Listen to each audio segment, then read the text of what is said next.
listening to the 10 Questions with the Musical Mind podcast with your host, Peter Harris.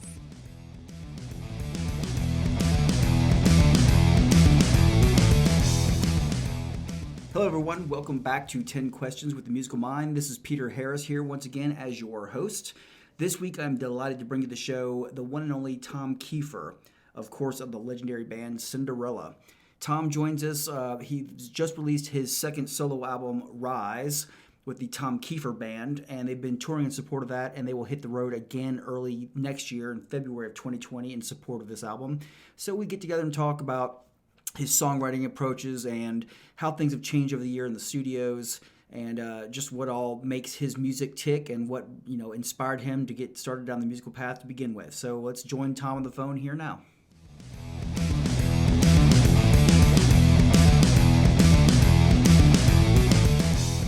Hey, Tom, thanks for joining us today. Appreciate having you on. Well, thanks for having me. How you doing today? Oh, I'm doing well. Thank you. Well, let's get right into it. The new album, Rise, it's just a great collection of songs. And I love that you left one track simply untitled. Was that just sort of a, what the heck, I can't think of one, so instead of making something up, I'll just leave it like that, or? Well, I think that one came. I think that came about. That was a working title because that song, it's an unusual arrangement. Mm-hmm. There's not like an obvious big chorus line lyrically in it. The chorus is really more that heavy guitar riff. So the lyrics, as we were writing them down and going through that process, we didn't really have a title for it. And the working, that just said Untitled at the top of the page. Right. And we planned on titling it, and then the more we looked at that, we thought, well, that's kind of creepy and ominous, with the whole subject matter of that song kind of being karma and you reap what you sow. Right. Untitled, it kind of leaves it as a question mark, and it felt like it just wasn't like, well, we don't have a title. It's like that actually felt like the right title because basically your life is like a blank sheet of paper. Right. And you're going to reap what you sow. So. And that's clearly what that lyric's about. There's no really other interpretation of that song. Some songs are metaphorically, you're able to interpret them in different ways, but that one's pretty cut and dry. So it felt appropriate and somewhat ominous of a title for that subject. Right. No, it's great because I think at any given point, a lot of musicians probably have at least a handful of tracks or ideas down that are just untitled. It's funny that you finally came across one where like, this works. This is untitled. Yeah. Yeah. Now you got recently off your tour. I know you have more dates coming up in February. You probably get tired of talking about this, but I'm just putting myself in your shoes with the vocal cord issue. Is that something that worries you when you're getting ready to go on a set of dates? I mean, obviously you do a lot to take care of your voice and look out for it, but does it sort of loom over you a little bit, or?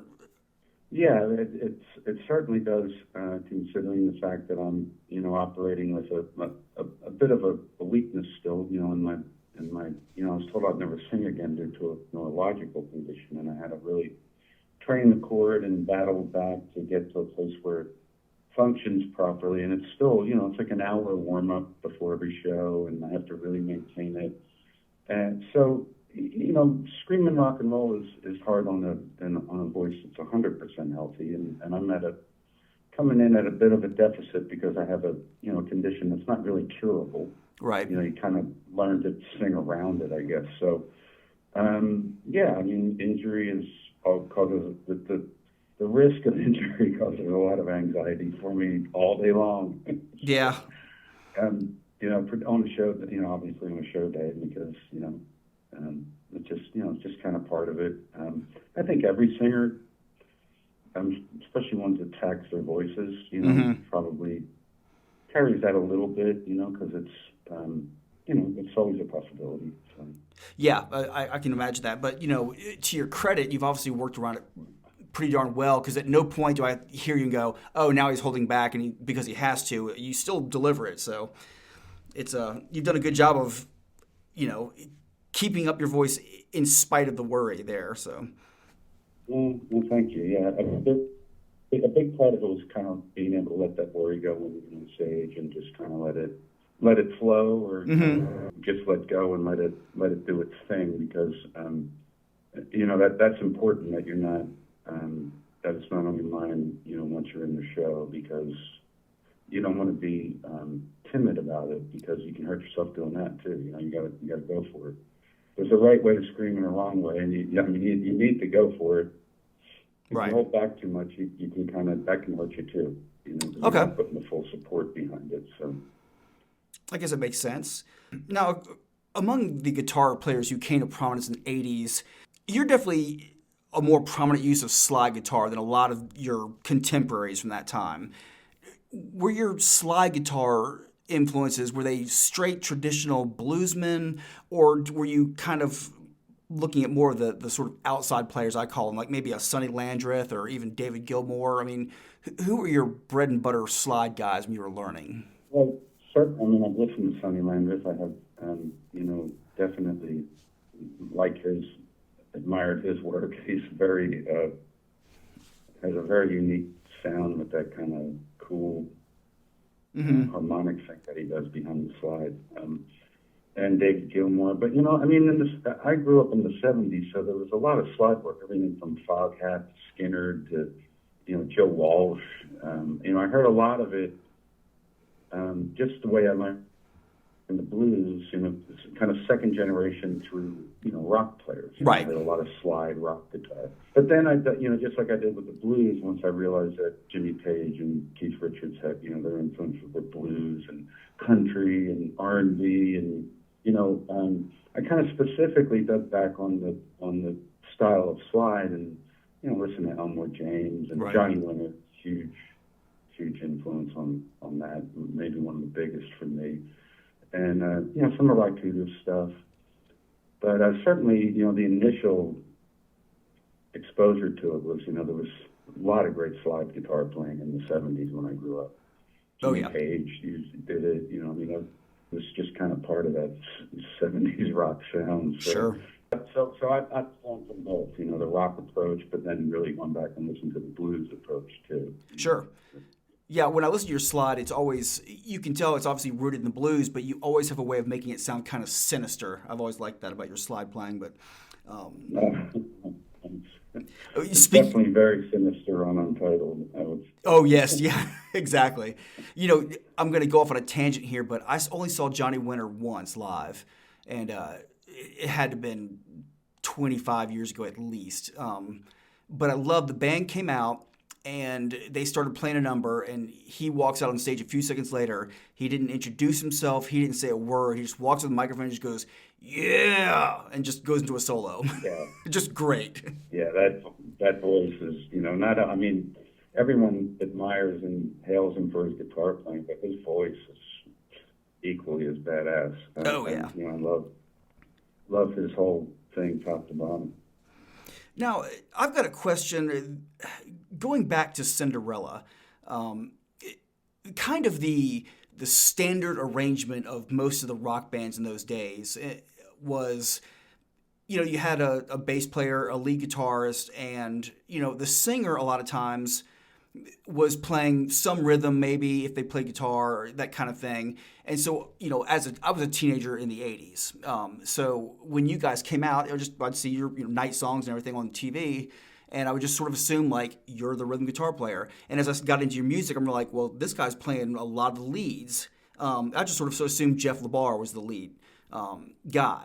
But what was the actual arrangement as far as that went? Like, when you guys were forming the band, was it immediately like, okay, I write the songs and I'm writing most of the leads, or is that just how it sort of developed? How did we decide on who played what? Yeah. Since I wrote the songs and I wrote them on guitar and or piano, depending on what song it was, like the hook guitar part, like the opening riff of Gypsy Road, or the slide opening of The More Things Change, or all the rhythm guitar parts, be them, as simple as they can be or complex as actual big musical hooks. I wrote all of those in the song. So, a lot of times, Jeff, when I bring him in to record them, just be kind of either doubling those or adding some kind of counter rhythm to them if it was appropriate. Sometimes it sounded better to just double it, and sometimes it needed another dimension. So, but those were kind of already built into the songs coming in. Right. And sometimes because I did demos, I already had some solos, So if there was something, if there one I was feeling, there might be a solo on the demo. So, and then, I would do that one. Right. And, sometimes there wasn't on the demo, and, Jeff would take a crack at it. I was like, oh yeah, that sounds good, It's, you just kind of kick it around, it's not there's no method to the madness, I think whoever kind of fills the space the best. Right.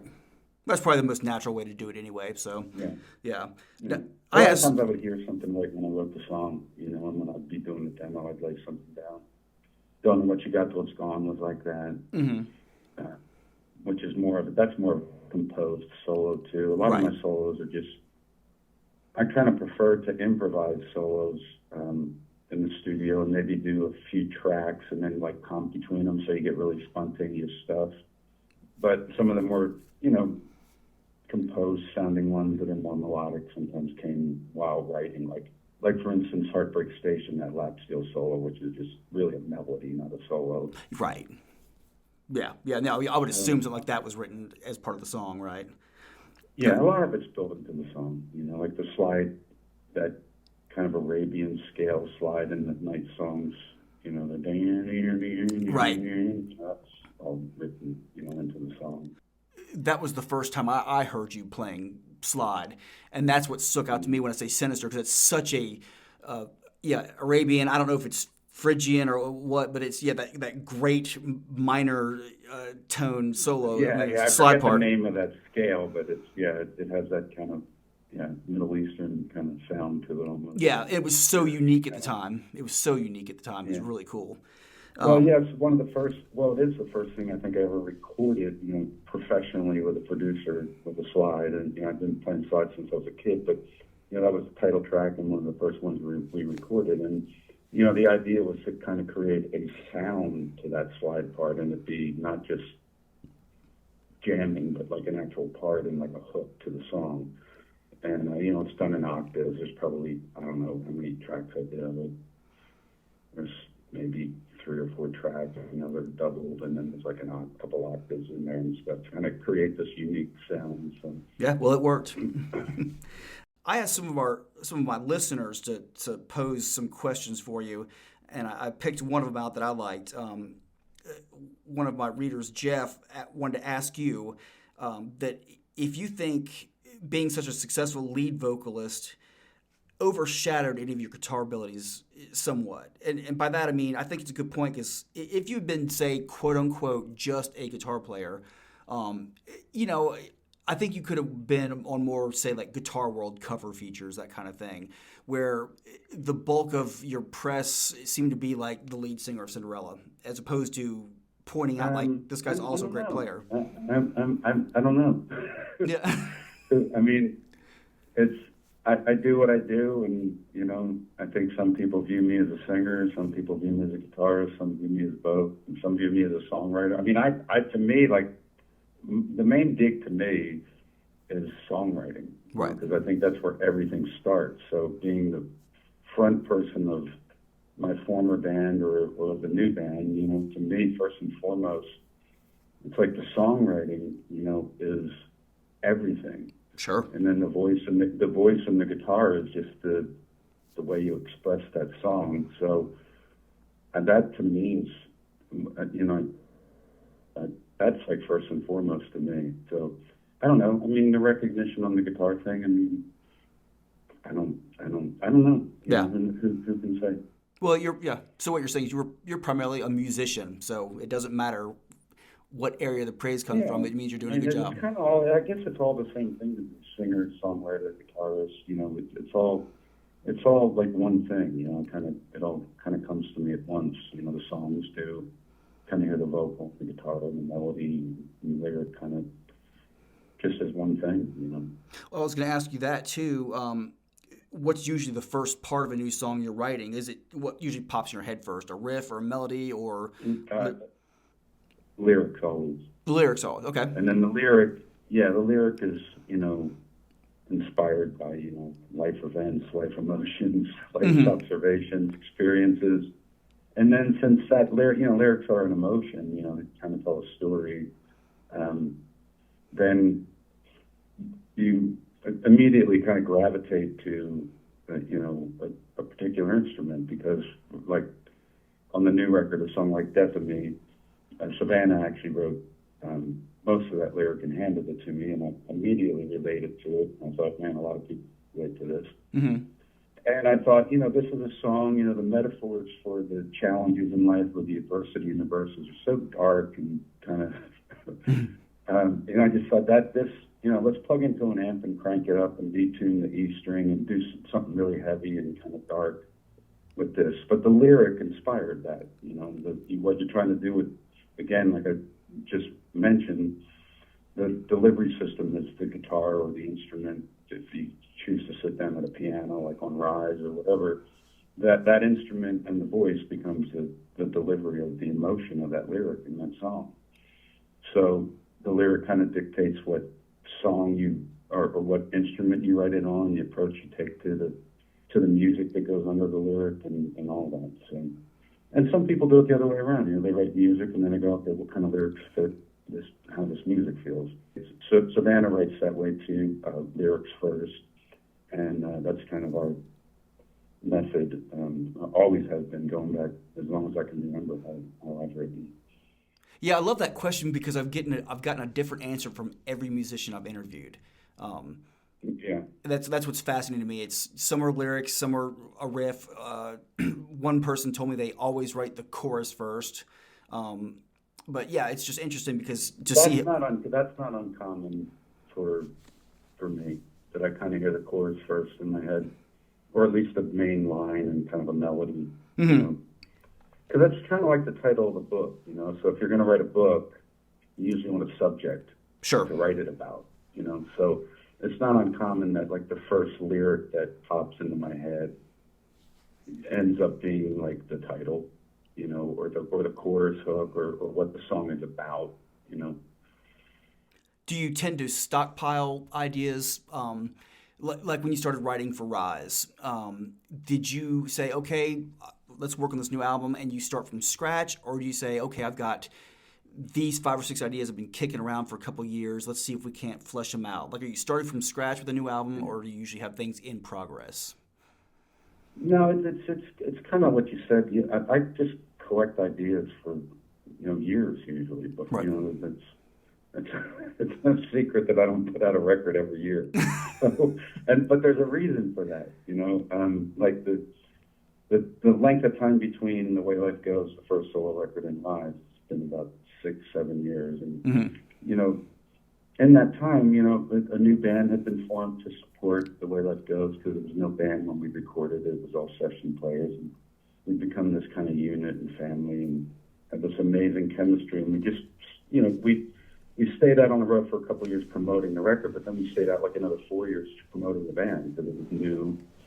And in that time, it was like a whole new journey. And like I said, the songs come from living life and life's experience. So during that 6-year period of time, there was all these new experiences and working with new people in the band and new emotions and feelings and all that. And a whole bunch of song ideas, just kind of started popping in my head and Savannah's head. And you just kind of jot those ideas down. I never really finished songs like right away. You get, like I said, you get the title of a book or a glimpse or a portion of something or a subject matter or an emotion that you want to write about.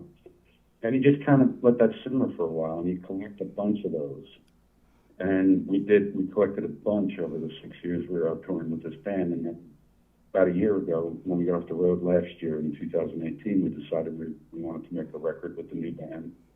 And just kind of poured all those ideas out on the table and looked at them, and like the 11 that just jumped out as the strongest, we sat down and finished. Yeah. And we were literally, Savannah and I were taking like 2 or 3 of them and sitting down for a couple of days and finishing them out. And meanwhile, we had a tracking room locked out with the recording setup, just like ready to go at any minute. And as we were finishing songs out, we were walking into the tracking room with the band, arranging them and cutting them. And then going home and finishing a couple more. Wow. And then saying, all right, everybody, meet back at the studio. So that's kind of how this one went. It was the creative juices were really flowing when we got off the road last year, and there were a ton of ideas. And like I said, like the 11 that ended up on the record just really jumped out of the pile in terms of ideas. And I always say, when you have a really great idea, it writes itself. Mm-hmm. I mean, we weren't pulling teeth to finish these ideas. It was just kind of like boom, just the riffs and the melodies and the arrangements and stuff just flew together. And that's the advantage of like collecting ideas for a long period of time. I was going to ask you, as far as recording the album, things have changed a lot, obviously. How much of it has changed for you since, say, Night Songs? Like, are you still miking cabs in a room? Are you, at this point, going directly into the board, or, using, like, a Kemper or some modeling equipment? What is it you guys are doing? No, we're using amps and mics. There you go.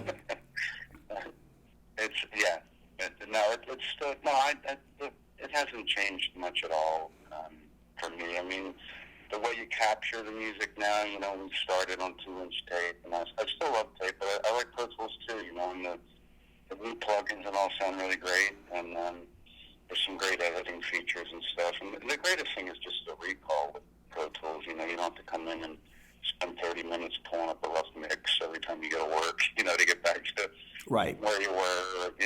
You open the session and you're kind of like, wait, everything's still in the context where you left it when you last worked on it, which is really cool. And, the undo button is cool on there too, because if you screw something up, you can undo it.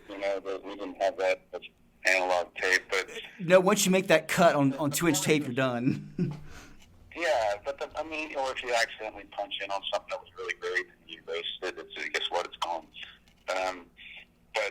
Pro Tools, that's a nice feature. If you make a mistake in terms of erasing something, or you can get it back. So, or if you get really creative with some editing and arrangement or something you don't like, you can hit one button, go back to where you were. So it allows the possibilities to really explore some things creatively that would have been extremely time-consuming with analog tape and could possibly be permanently destructive if you got it wrong. Right. You can do all the same things. It's a little safer with the new technology. I mean, we did all those things back with analog. Like I said, they took longer.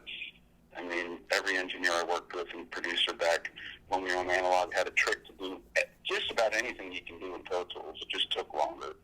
Right. But they knew how to move drums around and change the feel of the drummer. I could tell you stories. I was amazed watching Andy Johns.